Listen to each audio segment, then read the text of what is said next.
here's a question literally no one is asking. Can I play my games maxed out in 8K with one of these, an RTX 4090? Well, spoiler alert, yeah.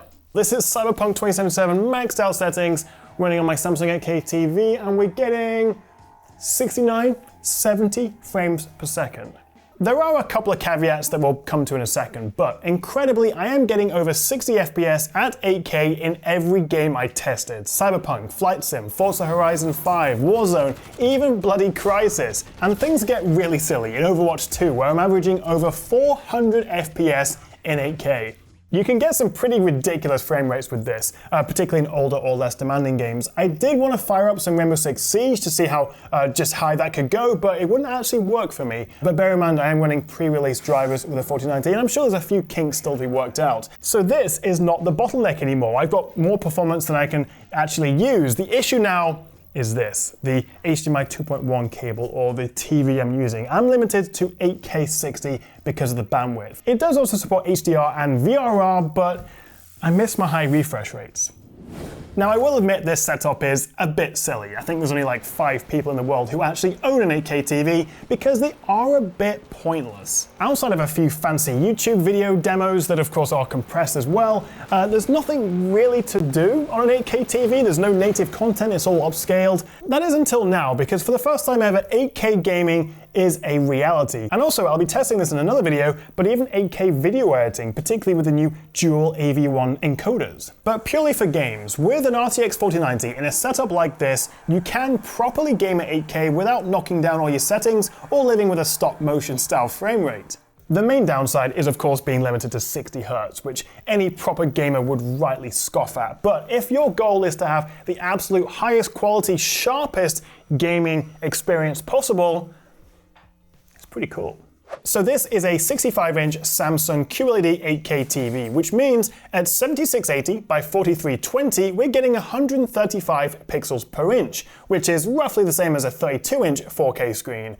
Don't get me wrong, it is very nice, but really I would recommend at least a 75-inch, if not bigger, TV to properly appreciate 8K, because I'm sitting, what, 6-7 feet away? Normally I'm on that side of the desk as well. I don't tend to game with my back to the TV, and it can be hard to see the difference sometimes. But get up close, and not only can't you see any visible pixels, but everything just looks real. I mean, just look at this cockpit and these instruments in Flight Sim. It's so good. I mean, turn on HDR, get yourself some tasty flight controls rather than this Xbox controller, and this could be a great sim setup. I know my dad, who's probably watching, is already thinking how he can borrow this.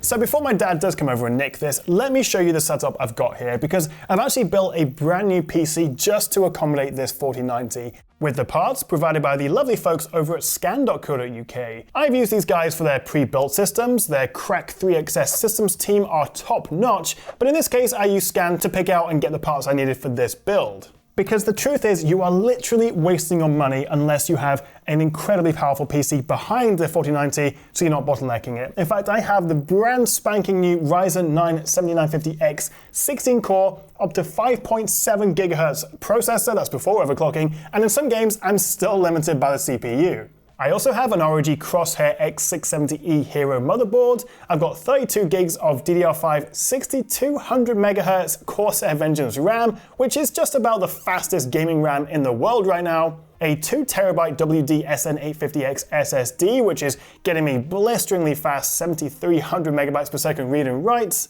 plus also a 4TB Sabron SSD as my second drive, so that I'm definitely prepared for Modern Warfare 2. A 1000 watt Corsair HX PSU, although I would have liked one of the new PCIe 5 models, so I don't have to use this monster 4-in-1 plug adapter for the 4090. Then we have the Corsair H150i Elite AIO cooler with its customizable LCD screen, then a few Corsair fans, and it all fits nicely inside my Fractal Design Torrent case. So I am probably going to swap out this PSU soon and also add some more lighting in here to zhuzh it up a little bit. But overall, I'm pretty happy with this build. Although, would you make any changes or upgrades? Let me know in the comments below. And then finally, this guy. This is the Samsung QN800B Neo QLED 8K. Would I have liked the Z2 LG OLED 8K, which costs about 22 grand? Yes, but this will have to do.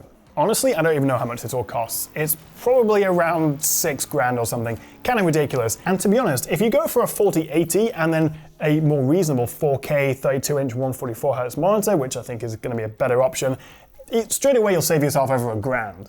But the question is, just how powerful is the RTX 4090? Well, for context, here is the RTX 3090. I do appreciate the 3090 Ti was about 5% faster, but no one really bought that, and I don't have one. So I'll be comparing it against this.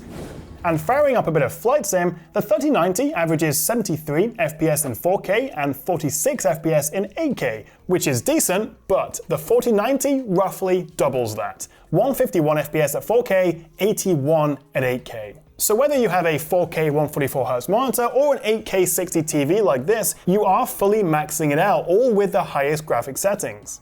Switching over to Cyberpunk, which now has this handy benchmark tool, and with ray tracing, it's still one of the most demanding games out there. And as you can see, the 3090 struggles with just 54 FPS at 4K and a meager 28 at 8K, whereas the 4090 averages 140 at 4K and 65 at 8K.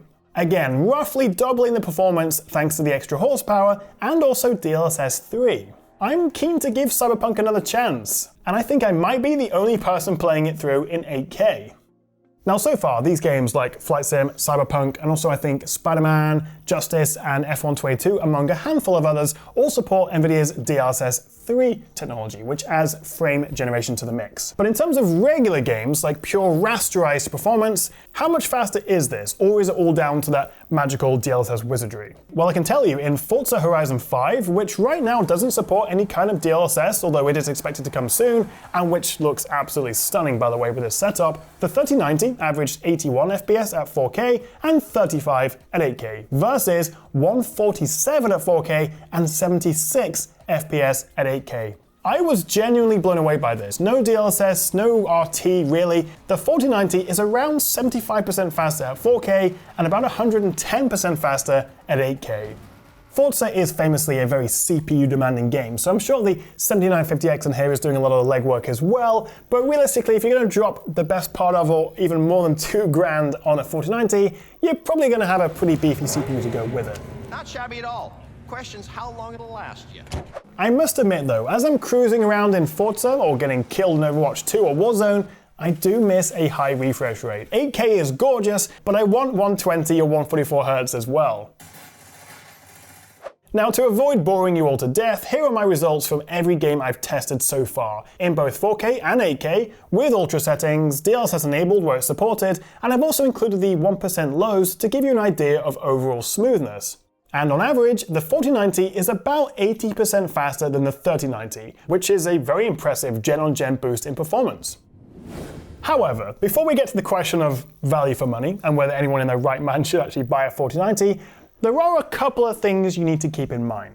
Number one, this thing is massive. The 4090 FE that I have here, provided by NVIDIA, has a similar design to the 3090, but it's around a third thicker. This is a proper 3.5 slot card, so you're not going to get this in any old mini ITX PC for your living room. And I think to be safe, particularly if you're thinking about overclocking, you're going to want a 1000 watt PSU.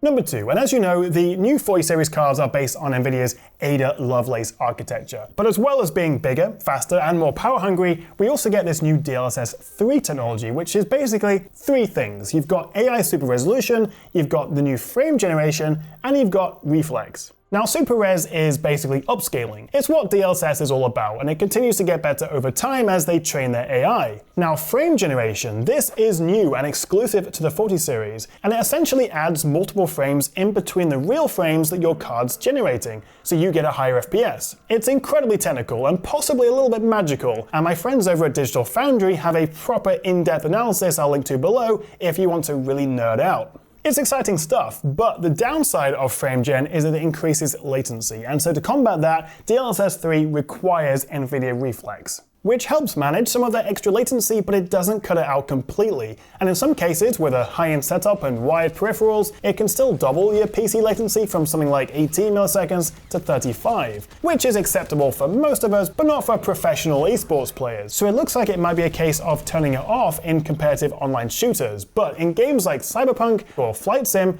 I genuinely couldn't perceive any increased latency or visual impact. but I definitely could notice the higher refresh rate. So in games like this, it is really impressive.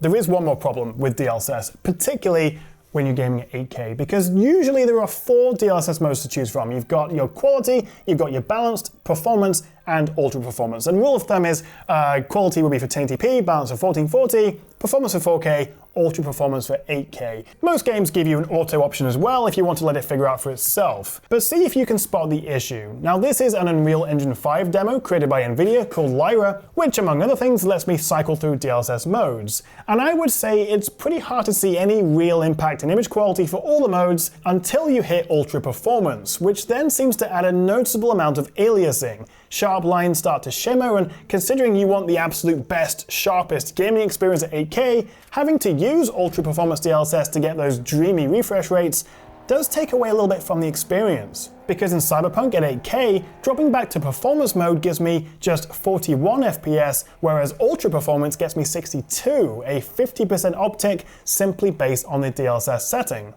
So what's the answer? Well, I would say if you're getting comfortably over 80, 90, 100 FPS in 8K, which is just insane to think about really, then I would drop it back to performance DLSS. Yes, you'll lose some of those frames, but because you're limited to 8K 60 anyway, it doesn't really matter. Of course, you do get reduced latency at high refresh as well, but I would take that sharper, crisper performance DLSS mode over ultra performance. But then in games like Cyberpunk, which does make a big difference to get you to that 60 FPS, I would keep it at ultra. Hopefully that makes sense, but it is kind of another reason why, while 8K is certainly playable, for a gaming experience right now, the 4090 is best suited to 4K at 144Hz, or possibly even 1440p 360.